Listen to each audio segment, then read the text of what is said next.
my recent post about autolyse, someone asked how exactly you do it. The first step is just to combine the flour and most of the water from your recipe. I like to reserve about 10 grams of the water behind. Mix thoroughly until fully combined. We don't need to knead or anything yet, just ensure that there are not any dry patches of flour. Cover your bowl and let the mixture rest for 30 minutes to 1 hour. In a small bowl, combine the salt from your recipe with the reserved water. Add your sourdough starter and the salt water mixture to your rested dough. Now it's time to work. I find it easiest just to go straight in with my hands at this point.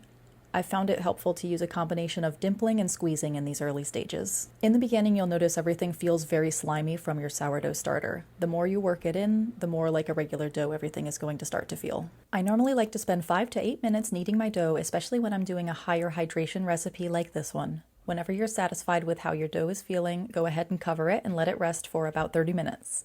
Now we're going to complete our first set of stretch and folds. Immediately you're going to notice just how beautiful, stretchy, and extensible this dough is.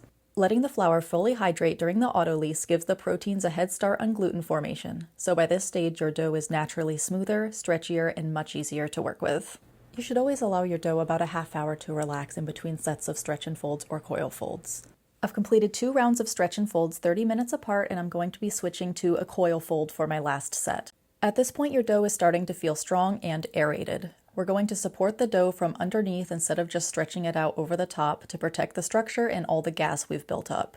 You can see just how stretchy this dough is. It looks so great.